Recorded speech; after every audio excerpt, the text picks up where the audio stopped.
שישה שחקנים של יובנטוס על המגרש בגמר הזה. עכשיו ההתעמלות של מלודה, יש פנדל! פנדל לצרפת!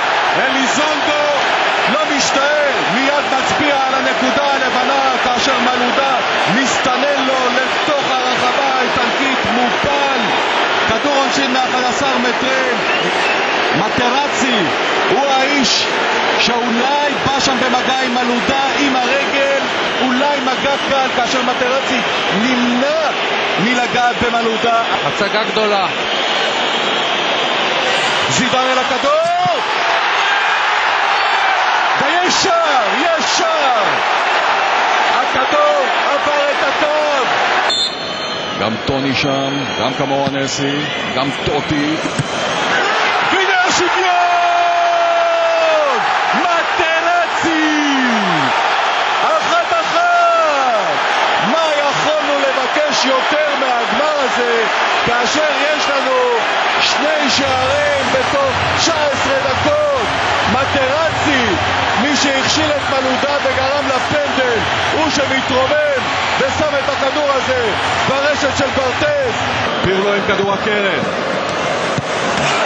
והכדור הזה למשקוף בראש של טוני, ורוסי מרומא נכנס, כדור הזה לתוך הרחבה וזה ברשת. לא, אין שער, אין שער, יש שם נבדל. הנה שריקת הסיום, שוויון אחת. סניול מקבל את זה, מלודה ברחבה, טרזגה, גם זידן, ובופון עודד. מטרצי על הדשא שמה, וכל שחקני איטליה רצים בטענה שזידן פגע בו בלי כדור. בופון רץ כאחוז טירוף לכוון.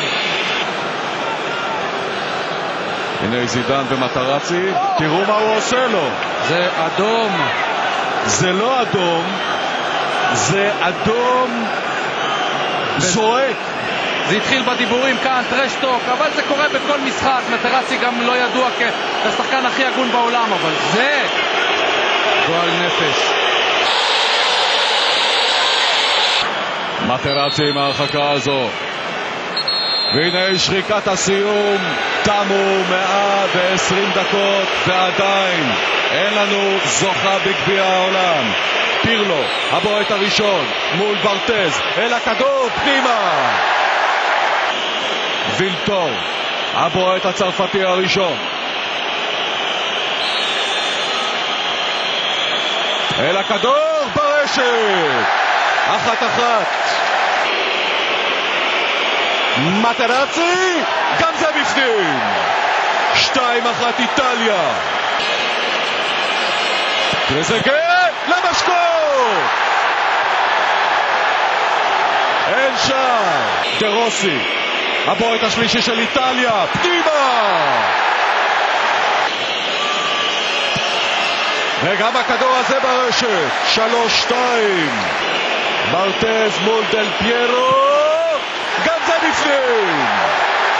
סניול מול בופון, זה בפנים, זה עוד לא נגמר. רוסו ברשת, הגביע של איטליה. איטליה אלופת העולם. האיטלקים עושים את זה בפעם הרביעית בהיסטוריה. האיטלקים סוף סוף מנצחים בדו-קרב של בעיטות הכרעה מ-11 מטרים במסגרת המונדיאל. 5-3. עשוי מזהב, 18 קראט. והמעצב שלו פסל איטלקי. אתה טעית במשקל, יש עוד 50 גרם מהנשיקות עכשיו.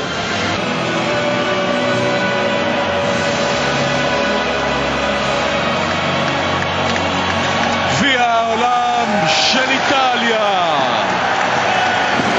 פעם רביעית בהיסטוריה, איטליה אלופת העולם.